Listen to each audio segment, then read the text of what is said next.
শিলাপথাৰ ডিমোত cement CC টাঙ্গনি উন্নয়ন খণ্ডৰ শুভ উদ্বোধন সুদীৰ্ঘদিনীয়া জল্পনা কল্পনাৰ অন্তত আজি অন্ত পৰিল। ধেমাজি জিলা অন্তৰ্গত ডিমৌৰ ৰাজহুৱা কৃষ্টি ভৱন প্ৰাংগণত আজি এক উখল মাখল পৰিৱেশত সিমেন্ট সিসি টঙানী খণ্ড ও আঞ্চলিক পঞ্চায়ত কাৰ্যালয়ৰ শুভ উদ্বোধনী অনুষ্ঠান সম্পন্ন হৈ যায়।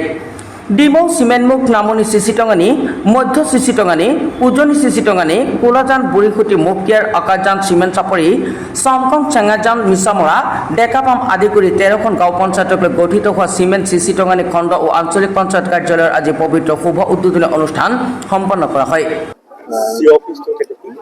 চি অফিসো আমি খুব কম সময়ৰ ভিতৰতে এইটো আমি শুভ আৰম্ভ কৰিম, কাৰণ ইতিমধ্যে চৰকাৰে সিদ্ধান্ত লৈছে যে ইয়াত 13খন পঞ্চায়ত লৈ এখন মানে ৰেভিনিউ চাৰ্কুলো হ'ব। তাৰ কাৰণে আমি প্ৰস্তুতি অলপমান কৰিবলগীয়া আছে, ষ্টাফো লাগিব। চাৰ্কুল অফিচাৰ এটা দিয়াত ইমান অসুবিধা নহয়। যি নহওক আজি জোনাই সমষ্টিৰ আমাৰ এই অঞ্চলটোৰ ৰাইজক বহুত বহুত শুভেচ্ছা জনাইছোঁ। এটা ডাঙৰ তেওঁলোকে প্ৰশ্ন আমাক কৰি আছিলে যে আমাৰ বহুত দূৰ হ'ব জোনাইলৈ যোৱা, তো সেইখিনি এতিয়া নোহোৱা হ'ল আৰু তেওঁলোকে মধ্যস্থানতে তেওঁলোকে এই অফিচটো পাবৰ কাৰণে এটা ঐতিহাসিক দিন আজি।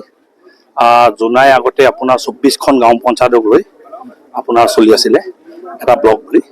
এতিয়া আৰু এটা এডিশ্যনেল ব্লক এটা পালোঁ আমি চিমেণ্ট সিসি টঙানী বুলি। আৰু আজি ইয়াতে আমি ডিমৌতে আমি অপেনিং কৰিছোঁ। খুব সুন্দৰ জেগা, ধুনীয়া জেগা।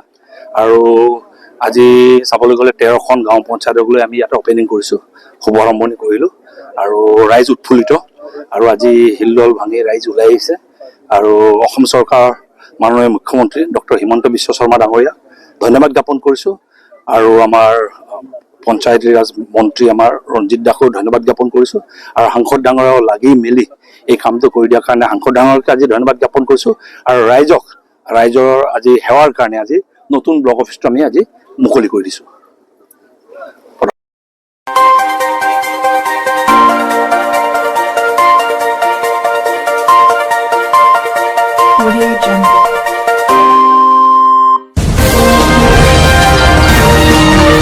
আপোনালোকে চাই আছে CNC Media News।